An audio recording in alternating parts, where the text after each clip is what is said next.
On the 3rd of November, the US presidential election took place, but its result was delayed, owing to the time taken to process the large volume of mailed-in votes in several crucial swing states. Now, the news has come in that consequent upon his victory in Pennsylvania, Joe Biden managed to cross the magic number of 270 electoral college votes, and, as a result, has become the 46th President of the United States. At the age of 77, he is the oldest person ever to be elected to that office. Once again, America's bent the arc of the moral universe more toward justice. Donald Trump, for his part, has so far refused to concede.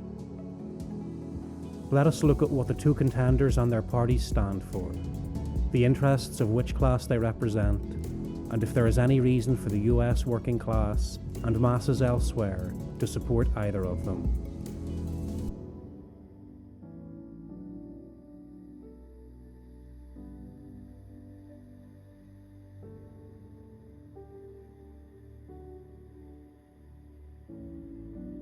It has been our stance that whichever candidate wins the election, he will be the chief political representative of US imperialism, and will rule on behalf of the US monopoly capitalist class. The election has been an opportunity for voters to choose between two slave masters, each of whom represents the combined interests of Wall Street bankers, monopoly corporations, the military-industrial prison complex, and the national security establishment. It has been an exercise in legitimizing US imperialism. Whatever their rhetoric, the Republican and Democratic parties are parties of US imperialism. They are both subservient to the American ruling class. I've said it before and I'll say it again. Democracy simply doesn't work.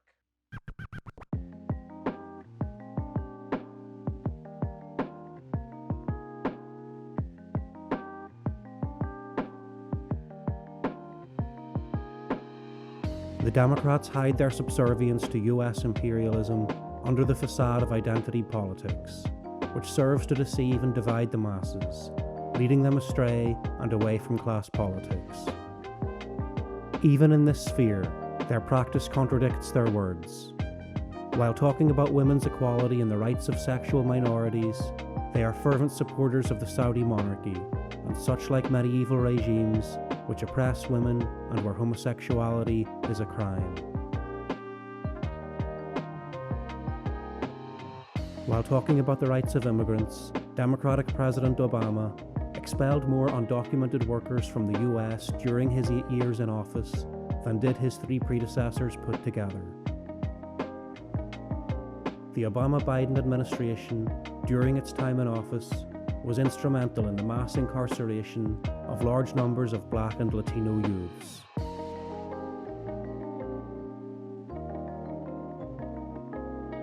Both these parties supported and waged criminal wars against Iraq and Afghanistan, killing millions of innocent people, displacing several million more, destroying their economies, overthrowing their legitimate governments, and, in the case of Iraq, murdering their leader.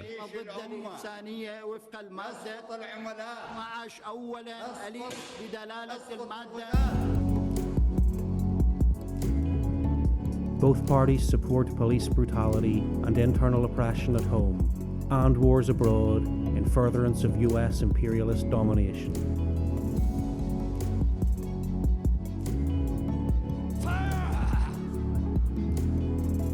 Republicans use the American flag and the Bible as a means of covering up their free market fundamentalism, at the same time appealing to the victims of their exploitation.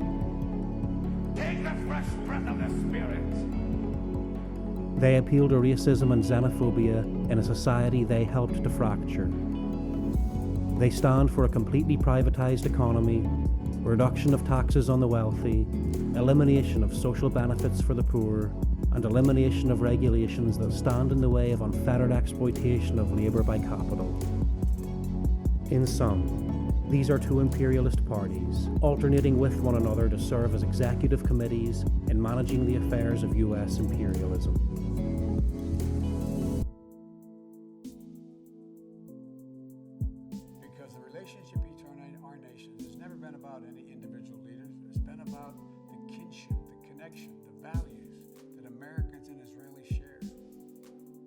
Support for Israel is too important to be a political football or a partisan issue.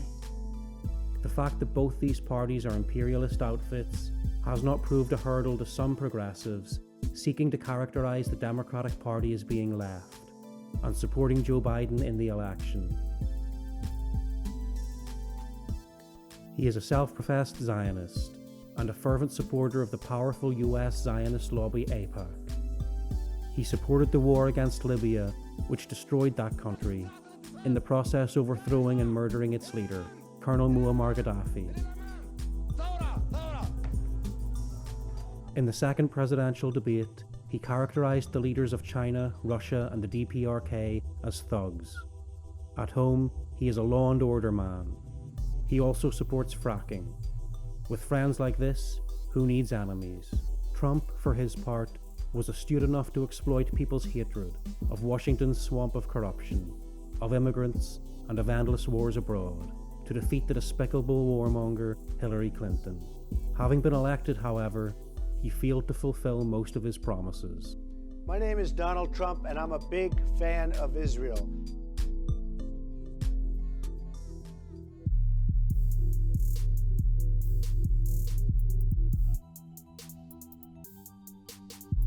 While his promise to bring back American jobs remains unfulfilled, and was bound to remain so, given that export of capital is one of the chief characteristics of imperialism, he did manage to secure $1.5 trillion in tax cuts for the rich and the giant monopoly corporations, which would have to be paid for by cutting Social Security and Medicare if he were to have been elected for a second term.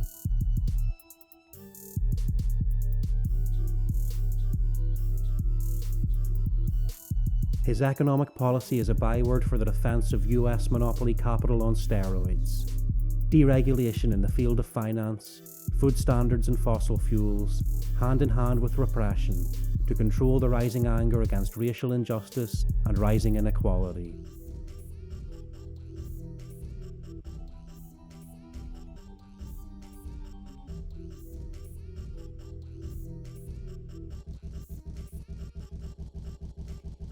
Trump, a fervent supporter of Zionism, no different from the Democrats, has moved the US Embassy in Israel to Jerusalem, recognized the Israeli annexation of the Syrian Golan Heights, brokered a deal between Israel and the UAE, pulled out of the Iran nuclear accord, imposed draconian sanctions on Iran, and assassinated the formidable Iranian general Qasem Soleimani on Iraqi soil.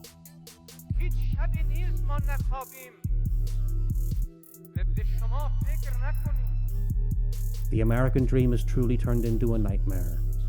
It is high time the US proletariat faced reality and jettisoned its faith in the illusionary bourgeois politics of falsehood and deception. Capitalism is the cause of its problems, which the two main parties in the US are unfit by their very nature to solve.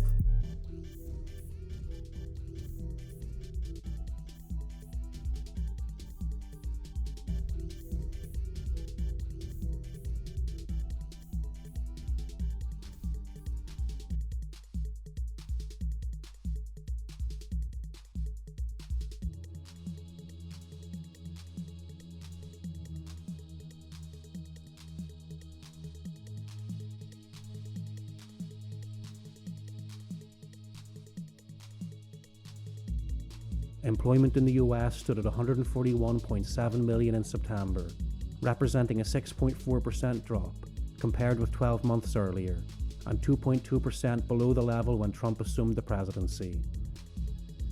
All this happened during the pandemic and the ensuing lockdowns, leaving the US with 10.7 million fewer jobs than in February this year. Unemployment in the US today stands at 7.9% of the workforce, 4.4% higher than in February. Blue-collar workers have, amongst other things, been displaced by trade, globalization, automation, and trade wars waged by Trump that have backfired. The US fiscal and trade deficits are higher than ever, and its infrastructure is in a shambles. You know what the trouble is, Brucey? We used to make shit in this country, build shit. Now we just put our hand in the next guy's pocket.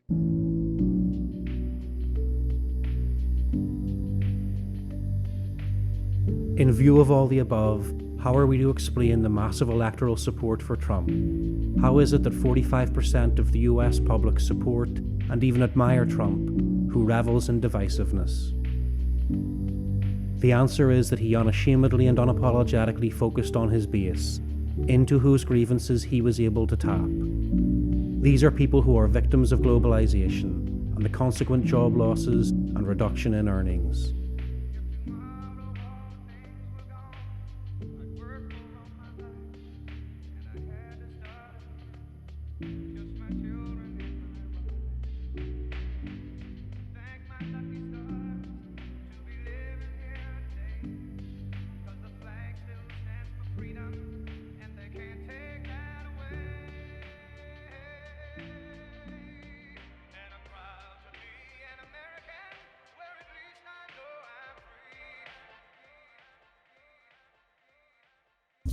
Trump was able to pose as an opponent of the endless wars waged by the US, especially by withdrawing most of the US troops from Afghanistan, a war with which most of the American public are fed up.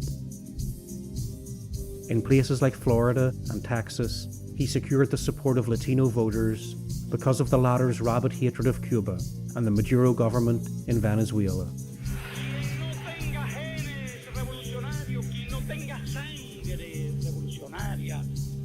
No tenga una mente que se adapte a la idea de una revolución, quien no tenga un corazón que se adapte al esfuerzo y al heroísmo de una revolución, no los queremos, no los necesitamos. Then there is the huge block of evangelical votes, constituting the biggest section of Trump's supporters, who perceive the Democrats, wrongly in our view, as anti-religion, anti-Bible, anti-police, and anti-everything they believe to be American.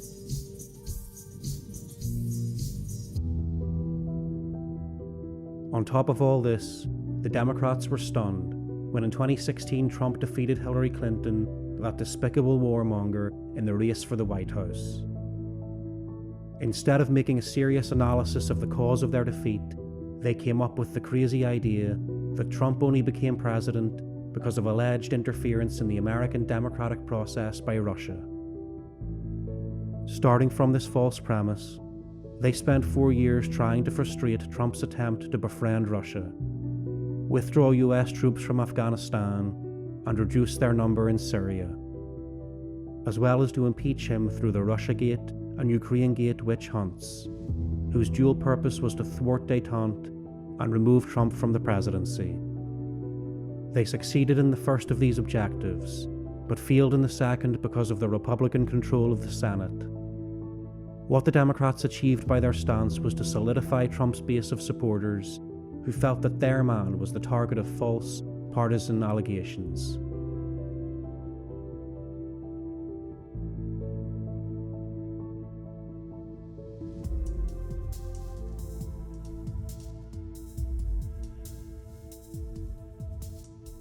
Considering what Trump has done for the super-rich during his term of office, why is he hated with such venom by the US establishment and a number of other imperialist countries?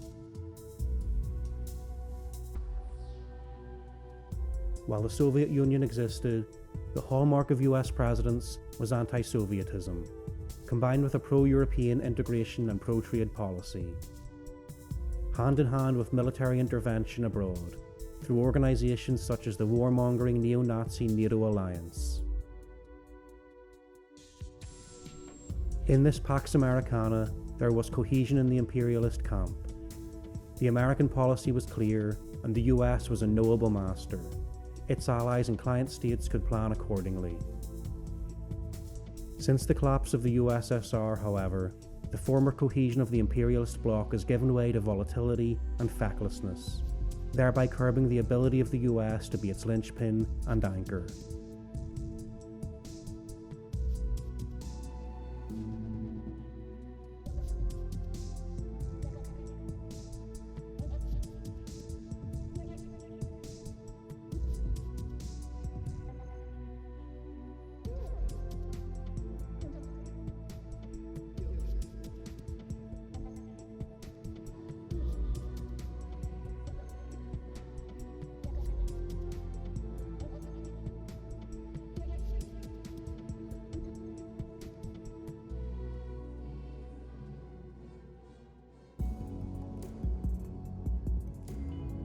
Since the end of the Second World War, the US has been regarded in the imperialist camp as an exemplary functioning liberal democracy, a leader of countries that share its values, and an indispensable participant in the resolution of any major global challenge. But Mr. Trump, his critics maintain, rejects all of that. Mr. Trump, wrote Martin Wolf in the Financial Times of 28th of October 2020, runs a corrupt, malevolent, and incompetent government, lies more easily than he breathes, and even campaigns against the notion that he could lose in a free and fair election. Thus he ransacks every norm of a decent democracy on a daily basis. Other bourgeois commentators of Mr. Wolf's ilk agree that a Trump win could only be a harbinger of further disintegration of the imperialist camp. Such pundits are all of the opinion that during his 4 years in the Oval Office, Trump has sullied what they consider to be the grandest office on earth, i.e., the headquarters of bloodthirsty US imperialism. Taking the long-view geopolitical considerations into account, and the interests of the proletariat and oppressed people, we come to the opposite conclusion. We believe a victory for Donald Trump would have been better, for it would have better served to accelerate the unraveling of the bloc, made up of a tiny group of imperialist bloodsuckers known as the Western democracies, who operate under the deceptive slogans of freedom, human rights, and the rule of law, while stamping these under their jackboot at every turn.